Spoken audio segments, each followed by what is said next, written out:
All right. Hello, DragonCon, and hello, BritTrack. Thank you so much for joining us. Today, we're talking about Live Aid. This year is the 35th anniversary of that iconic music festival, which took place in July of 1985. We're going to talk about a lot of the things that happened that day, and we're going to share some memories of it. Everybody, let's go around the circle and introduce ourselves, starting with Anthony. Hello, everyone. My name is Anthony Williams. You can find me on the Watchers in the Fourth Dimension podcast, and I am a huge music fan. A lot of great bands that I love played at Live Aid. So I'm very excited to be talking about this today. Anthony, were you even alive yet when Live Aid was on? No, I was 28 months away from being born. Okay, I just wanted to say. Not that I counted before we did this. Nice. And Mr. Porter. Hi, I'm Alan Porter, and on the podcasting front, you can find me mainly talking about James Bond on Her Majesty's Secret podcast, and I also guest on various other pop culture podcasts. I write a lot about pop culture, particularly I've done a couple of books on the early history of a obscure band you can see behind me from Liverpool you may have heard of. I wrote a book called Before They Were Beatles, so it's not about them being the Beatles, it's about them when they were teenage kids and how they came together and stuff. So I'm hugely interested, and as we'll probably talk about, Live Aid day has a very special significance for me. So. Mr. Levy. Hi, how are you? I'm Rob Levy. I am on the Need Coffee podcast a lot, and then I fill in on a lot of podcasts, and I do a radio show in St. Louis called Juxtaposition, and a couple things here and there for Sirius FM. So there you are. And Janne.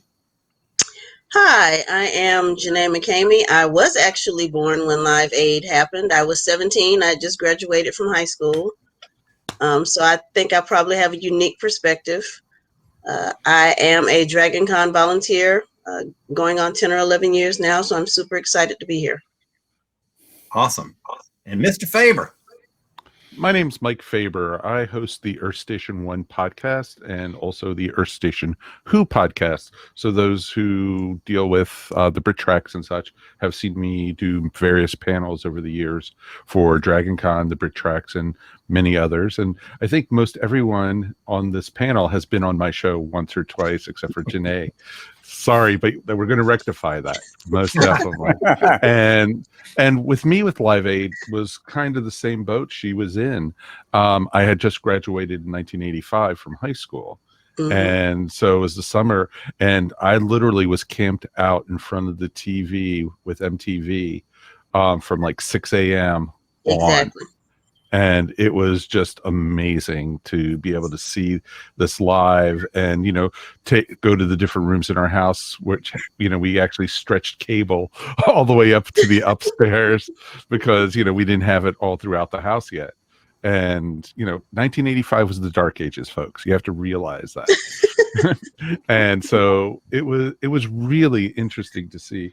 And it was a unique experience that I was so fortunate to say, or as like we say, it was our generation's Woodstock, pretty much. Mm-hmm.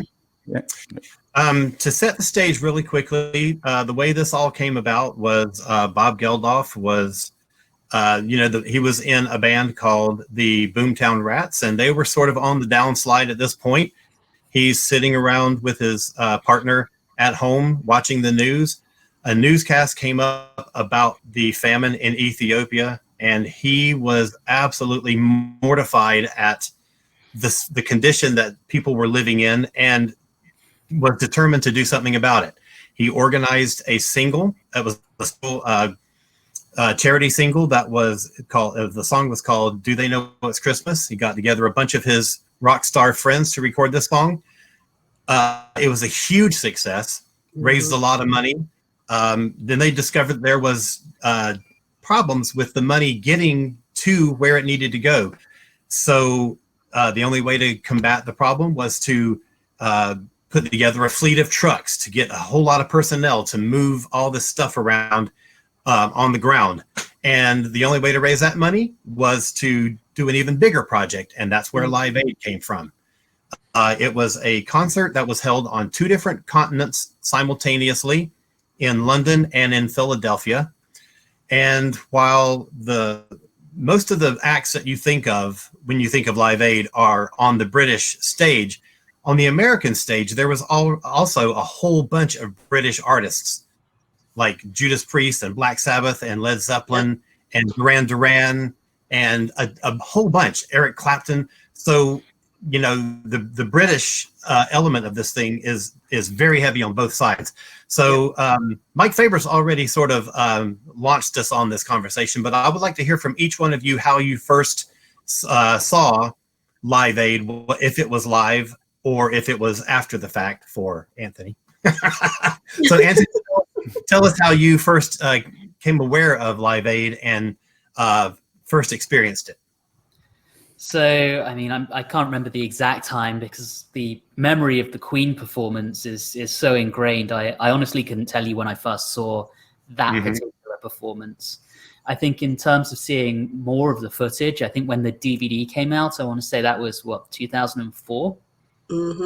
Ish. 3 or 4, yeah. That's when I would have seen a lot of those acts for the first time and their performances, although I was very much aware of the show before then. That's probably how I became aware of it. Awesome. Y'all jump in. Well, actually, I want to go back to your comment about Bob Geldof being on the downslide beforehand. I can tell you how much on the downslide he was, because actually 3 years prior to Live Aid, he and I actually had dinner together. So that's how much on the downslide he was that he ended up having. Well, it's interesting because I've read interviews with Bob Geldof, and one of the people that inspired him also to get involved with with helping the hunger in Africa and stuff was actually Harry Chapin, who inspired him, because Harry Chapin had passed away a couple years before in an auto accident. And most of Harry Chapin's work was going to help, feed the hungry and help people, the famines in Africa and everything. And so Bob took that to heart and went forward with this. And that's what kind of inspired him to do this, which was pretty awesome.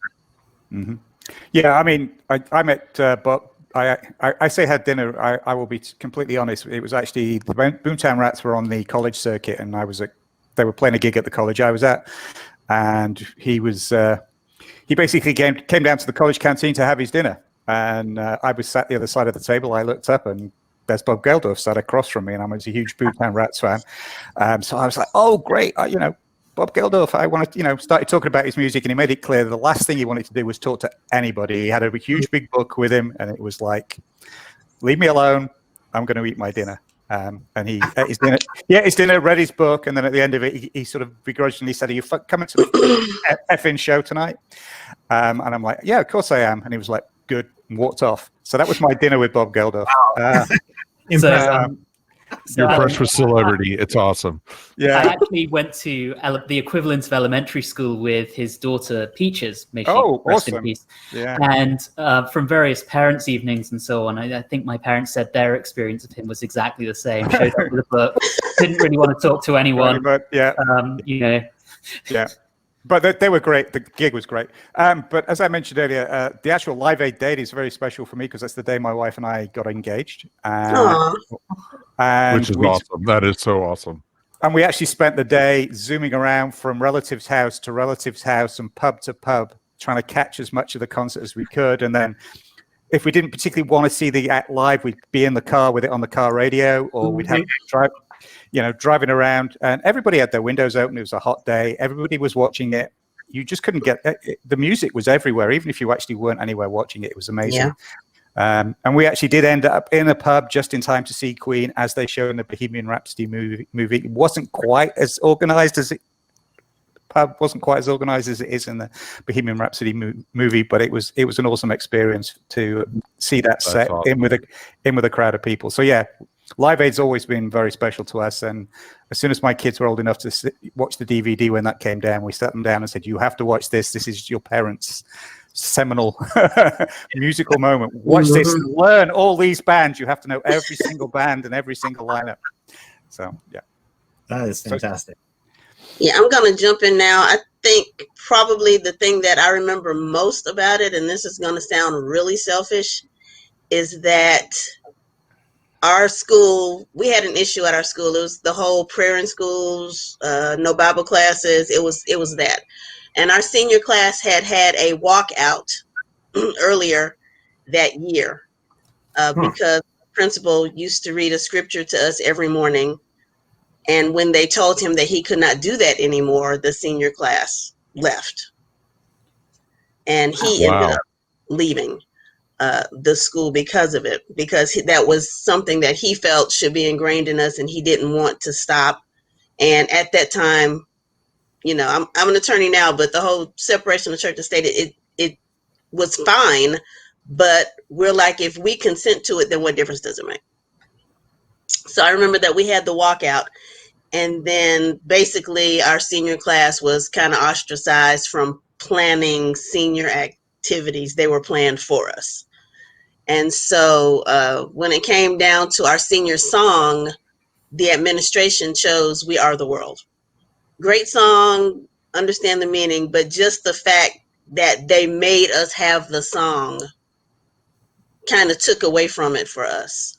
Mm-hmm. So when it finally came down on DVD, my son reminded me today, he's 24 this year, that was one of the first things that he and I rented from Netflix, and he and I had what we call a snack nick, is we had a picnic in the family room with all the snacks and everything, and we watched that together. And to hear him with that memory, it kind of makes my pettiness seem trivial, but that's the way I felt as a teenager at the time. Mm-hmm. So to have his take on it now, and with everything that's going on, I mean, the song makes me emotional now, but back then I was emotional for an entirely different reason. Right. Mr. Levy, what was your experience? So for me, it was weird because I'm in that generation where having cable was like a really big deal. Mm-hmm. Exactly. Like a lot of the neighborhood kids, if they had cable and MTV, you went to, you play your wiffle ball or stickball for a while, then go inside and watch MTV, and then go, so we had MTV at our house. It was in our basic package. So I had MTV. But I was juggling. This is kind of an ADD thing, so bear with me. I had primarily the MTV feed on, and I was going back and forth to ABC and MTV because in St. Louis they were at the same time. But then in my room, I had the cassettes lined up, and Alan, I actually found them after we did the last one of these. I was recording the Westwood One on the radio. Oh yeah. In case. Because silly me thought this would never get released. Oh yeah. And for the longest time, Alan, and if you ever hear me tell you how excited I am about this, then you'll know I found. For the longest time, I bought at a record convention the 5-disc Westwood One on vinyl pressed thing that went out to all the radio stations. Mm-hmm. Oh yeah. I have that somewhere. Wow. I got to figure out where the hell it is. Either that or someone stole it. But anyway, so that was kind of my gateway to Live Aid. Was kind of like I've always sort of been attuned to music, so I knew what bands I wanted to see, and I knew things like, okay, I need to see Queen and I need to see Judas Priest just because I kept hearing about them. Like for me, the big thing was I have to see David Bowie, because for me it was like I thought it would be the only time I'd ever get to see David Bowie. So there were certain people I was excited about seeing, Bowie of course being the main one, and so then I'm like, well, there's a couple other these things that I want to see as well. I want to see where they fit in. I want to see how they sound. Let's sort of, and for me, this is like the closest thing I was going to probably get to see a lot of these artists. Like I loved Howard Jones at the time. I liked the Thompson Twins at the time. Mm-hmm. But Paul Young at the time was really huge. So I'm like, I'm never going to get to see Paul Young. So I was really excited about kind of like a lot of weird stuff about it. But at the same time, I'm like, okay, this is going to be. I knew, and with the single, I felt empathy for the cause and everything. But I knew that this would be something that, okay, these people are going to do really cool stuff. I didn't know who was going to do what or how cool it would be, but it's like, okay, I don't want to miss this. And I was like, I'll never get to see you too,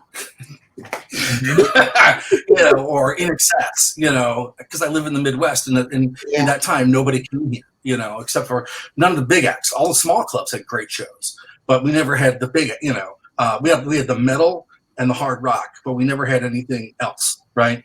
So for me, it was an opportunity to sort of further develop my musical interest, but also see bands I was excited about. And it sort of launched me further down this compulsive rabbit hole of music that I now have. Yeah. And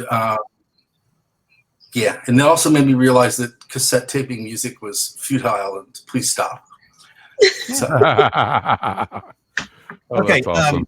We're going to talk about some of the highlights. So, of course, we are going to talk about Queen. And because I'm hosting it, we're going to talk about Bowie. And then a few others. But I want to hear from each one of you what your highlight of the day was. What is your fondest memory or your favorite performance from that show, from either stage? I'm actually going to kick it off because for me, one of the highlights was to see one of my favorite bands actually open Live Aid, which was Status Quo. I've seen Status Quo live more than any other act. I used to go like 2 or 3 times a year whenever I could when I was college and high school. They may only play one song, the 12-bar blues, over and over again and put different lyrics to it. But and every concert was a dandruff shower because everybody's headbanging, and then we all had long hair and stuff before we got into punk. But they are a great live act, and they were a very niche British act, and Bob Geldof called them cartoon rock and roll, and to an extent they were. But for them for those 4 guys to actually get to open something like that, I thought was really special. Yeah. And looking back, I still think they did a great job, and of course, it was the perfect song to open it with "Rockin' All." Well, and that's the thing. I think Geldof was determined to have that song be the first song played. Yeah, because, "Rockin' All Over the World." It is the theme for the whole project. Yeah, definitely. Yeah, they were really good. They were a great performance. Who else has got one? Anthony. So I have 2. Can I cheat with 2? Of course. So I've got one from London and one from Philadelphia. So from London, Collins, right? It's Dire Straits with Sting on backing vocals doing "Money for Nothing," which was awesome. That was so awesome to see. That's a power move to get Sting in on backing vocals. Yeah. That's a really, really great little performance there. And then from the US show, it's got to be Judas Priest. I mean, those of you who know me well know I'm a huge metalhead, and just looking over the video, they had probably one of the tightest performances of the day. Mm-hmm. They had their look. They looked great. They sounded great. They gelled well together on stage. I look at Sabbath, and they weren't performing with Ozzy, so they were a little off. Yeah. They weren't usually performing with Ozzy. It was a reunion for them. And then if you can find the leaked Zeppelin footage, they were not good on the day. Yeah.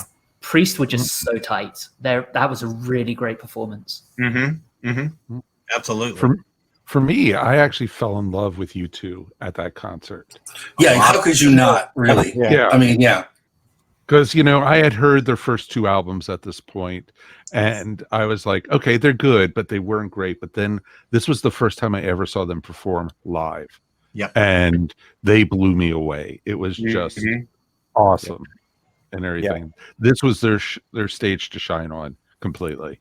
Yeah, absolutely. Even Bono, I think, says that Live Aid is the concert that made them and made them internationally. Yeah. And if it wasn't... It was before he disappeared up his own backside as well. Yeah, so, He was still a good bloke at that time, as you guys said. Mm-hmm. Yeah, the interesting. Oh, go ahead. Sorry. No, the other one I was going to say, I'd agree with the Dire Straits Sting set was just awesome and everything, and then also David Bowie was great, but you had Mick Jagger and Tina Turner. They felt like they were going to strip down naked right there on stage. Right. It was just awesome. So yeah, I completely agree with you on U2, and I've told Alan this before that if it wasn't for Queen, U2 probably would have owned that day. That performance of Bad a song which on Unforgettable Fire, which is a great record, don't get me wrong, but is not necessarily a marquee track on that. But they made that record like, wow, this record is actually really, really great. And it sort of started their thing where they were putting other people's songs in their stuff. That sort of was the start of that.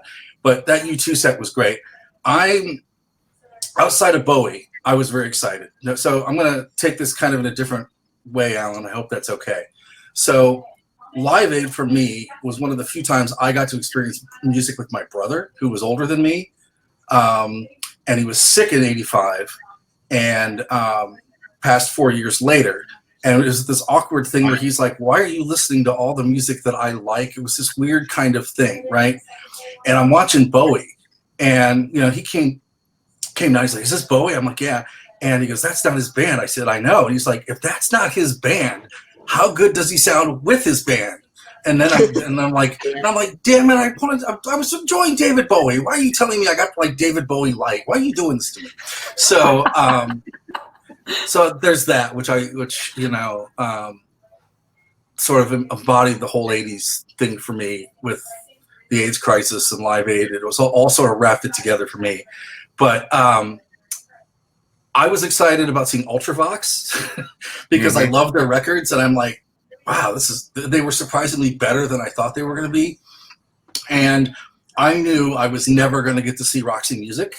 So Brian Ferry was like, you know, there was too little Brian Ferry at Live Aid, but like, okay, you know, teenage me is like, okay, I totally get why this guy is like so loved by people. He's so smooth and he's so like, he just gets it. This is not a guy who half-asses anything. He is very much a showman, but he's not flashy. It's sort of the opposite of Bowie. He's not flashy, but he's very sort of elegant. So I really like that. And there's a lot of bands I wanted to like, but you know, I liked Howard Jones. I wish he would have had another song, but the one he did was really great. And this will freak Anthony out a little bit, but by that time, you know, I came to metal sort of later than everybody else because I grew up like with my brother's disco and soul records in the house and my dad's jazz records, right? And then, you know, when I went to school, I was like the weird punk new wave kid.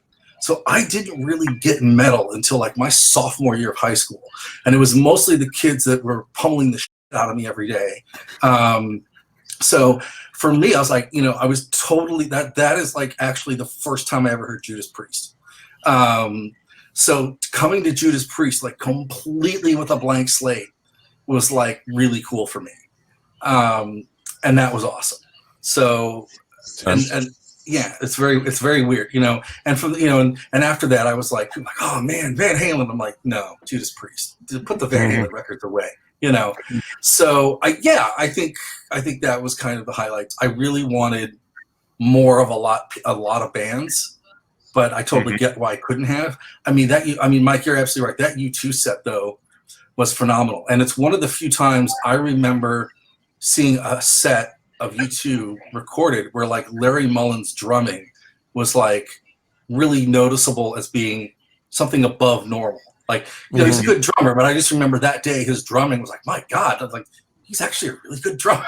I always thought of his drumming as okay, it's the, you know, it's the Edge and it's Adam and Bono, and you have the drumming that's kind of there to round it out. But you really hear Larry sort of contributing live there much more than you had before, which I think is important.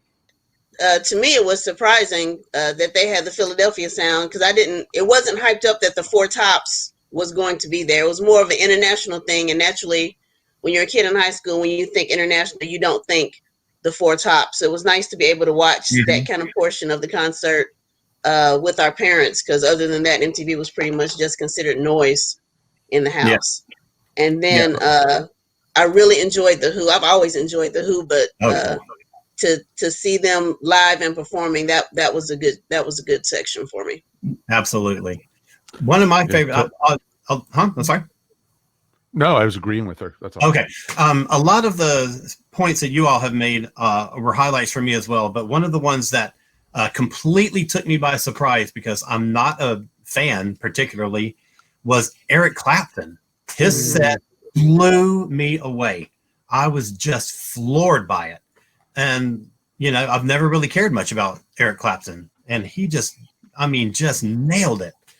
So let's talk about the obvious big moment from Live Aid, and that is Queen.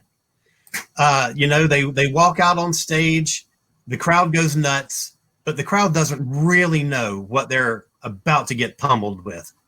And Queen, pretty much united the world at that point. Exactly. So tell me about your impressions of Queen and your first time seeing it in any order. Faber, take it away. Oh, well, this was my first time seeing Queen live. So, I've saw them in the MTV. I had their albums or cassettes at the time. And I knew all the songs from the radio, but to see Freddie up there and literally put the crowd in his hand. Yeah. And he literally controlled for that whole set. It was amazing. And when they actually, in Bohemian Rhapsody, when they captured the whole thing, I got goosebumps from seeing it. Yeah, it was a magnetic moment. I saw it. My daughter had never seen Live Aid, so when she and I went to go see Bohemian Rhapsody, because me and my son had seen Live Aid when he was much, much younger, and my daughter was she graduated from high school last year. She's a sophomore this year, but it just brought back so many memories, and there were so many people my age in the theater with tears just streaming down our faces, because it just touched us so much and brought back so many memories as to why the concert was there, everything that had happened in his life, that we knew about at the time. And it was just, it was an emotional memory for me, and it brought back all the emotions that I had when I saw that performance in high school. No, it was just awesome. Yeah, like I said, I saw it in the pub, and if anything can make everybody in a British pub put their pints down, stop drinking, stop talking, and watch the TV, there's something special about the magnetic power of that performance. The thing is, Queen, again, like the Boomtown Rats, Queen were pretty much considered as a has-been band. They were big in the 70s in the UK, but by 85, they pretty much stopped playing and touring. Yeah. Freddie was off doing solo, like they showed, not quite in the order that it comes out in Bohemian Rhapsody. That sort of, they play with that a little bit in the movie, but yeah, he was off doing solo albums, and they hadn't really done much together in a while. So it was a sort of a bit of a, Queen's coming back, let's see what they can do. And I don't think anybody expected that. And particularly the Radio Gaga thing with it, everybody clapping and stuff, was just seeing 72,000 hands clapping in unison is just an amazing sight. So. Yeah. What's interesting too is like Radio Gaga at the time was not necessarily like the biggest radio hit in the world. Casey Kasem on American Top 40 laughed when he was talking about the title of it. He had to do 12 takes of it, right? And the label was like, "What is this?" Right? Yeah, it was definitely a B-side. It was. It was something they did in their live show, and that was it. It totally transferred that song. The video and that performance are the only two things anyone really remembers about Radio Gaga. Oh yeah, but I remember the video because of that. Fritz Lang's Metropolis, exactly. Yeah, which is funny because they used Fritz Lang's Metropolis. They didn't get permission, but then they figured by the time they got around, it would be so popular that they would look bad if they didn't get the permission. And it ended up being very easy to get the permission, so it was totally fine. So, Anthony, what's some of your memories of seeing Queen for the first time? So before I talk about Queen, I just want to touch on what Alan said about putting your pint down in the pub to watch a performance. So 20 years later, when they did Live 8, that moment was Pink Floyd.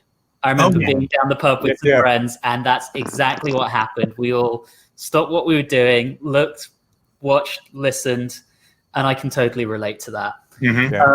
As for Queen, so I grew up on Queen. My mother would have been, she was in her 20s, moving through the late 70s, early 80s. She grew up listening to Queen. She is still a big fan to this day.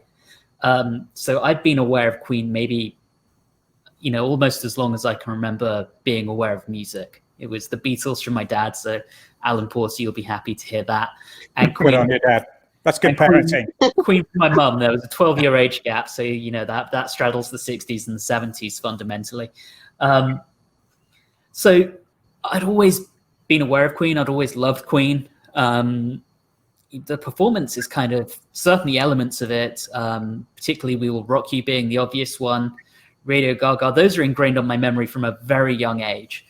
But I've already mentioned that I am and became a huge metal head in my teenage years, and I think it was the performance of "Hammer to Fall" that kind of set me on that path down kind of heavier music.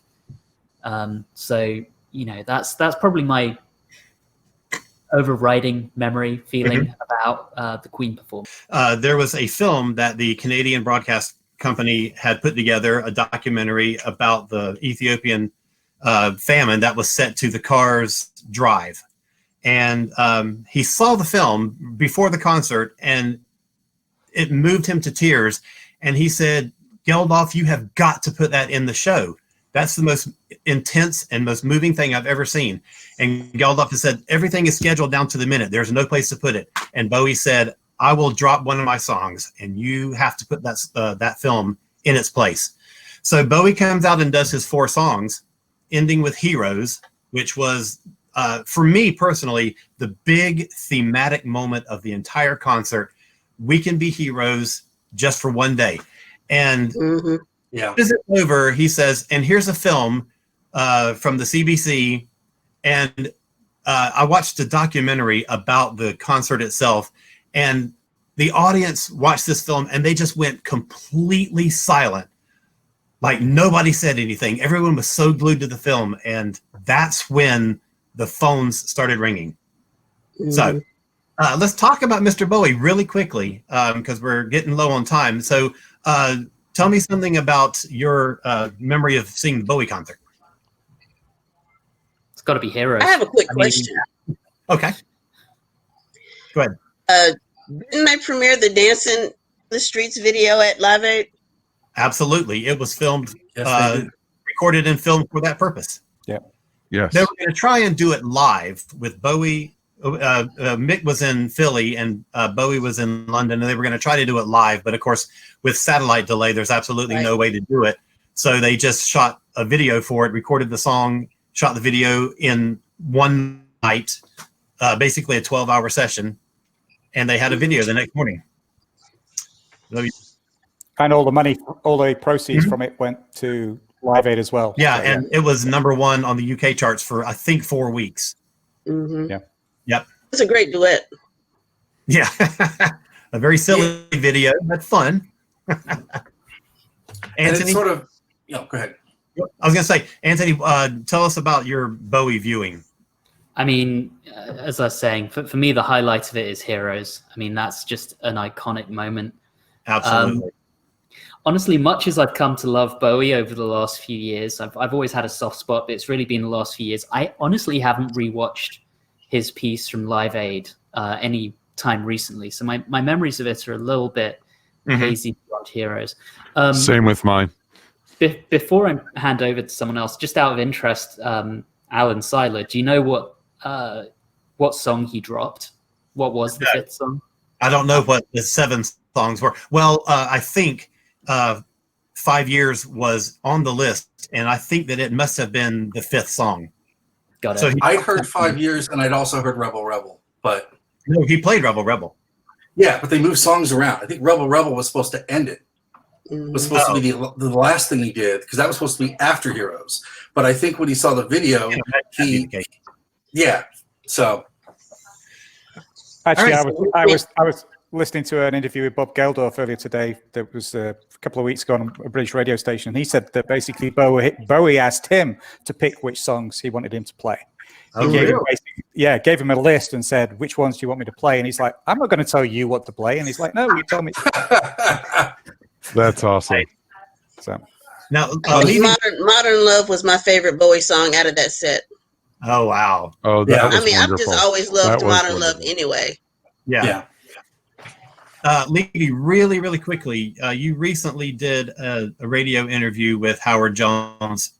Did Live Aid come up in conversation? Yes.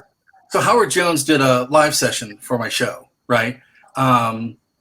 Which is pretty amazing. I sort of just emailed somebody and said, hey, he's in town. Can he do a set? And I actually got an email from him, not an agent, not a handler or whatever. So he was talking about, he was at Live Aid.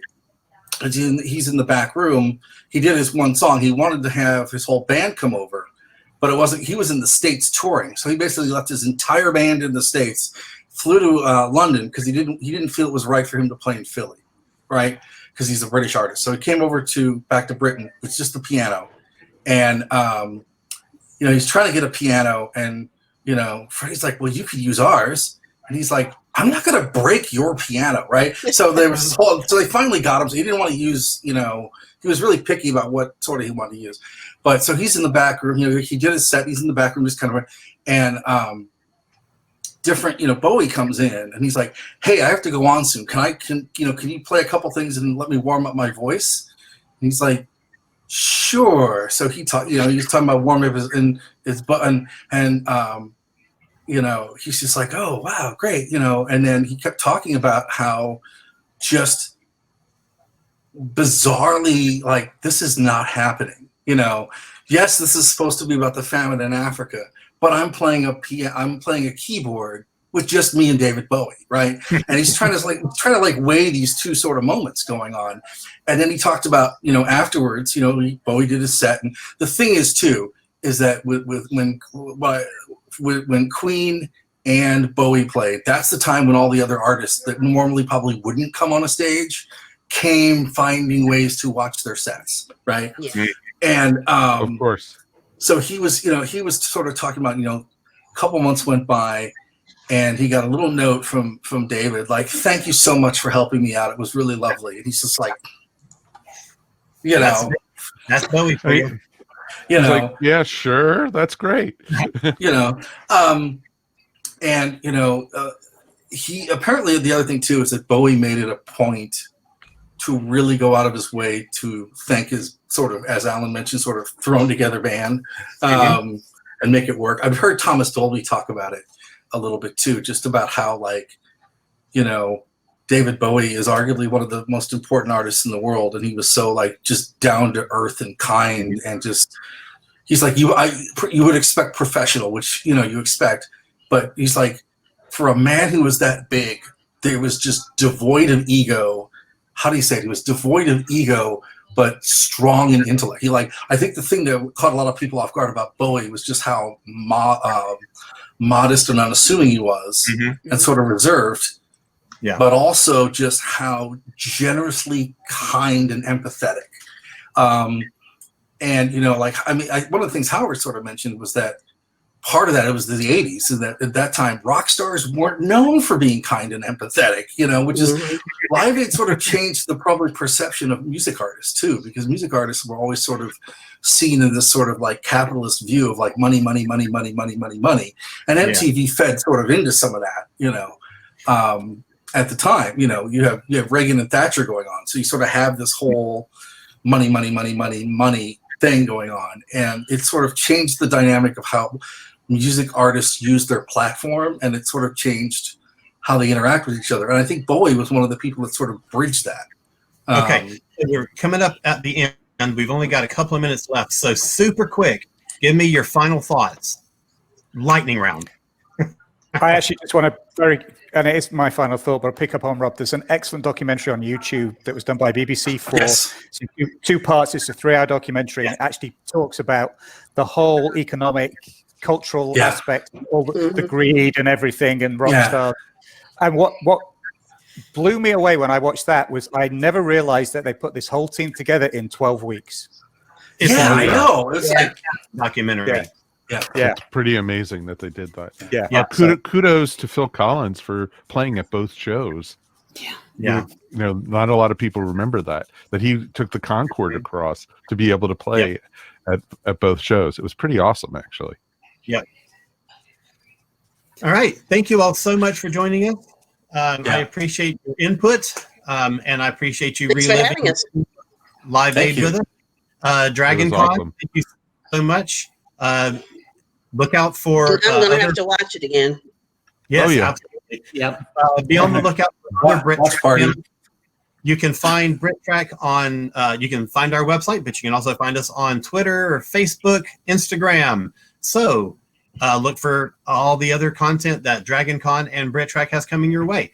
Thank you all so much. Have a fantastic rest of your convention. Thank Take care. you. Thank you. Bye. Bye.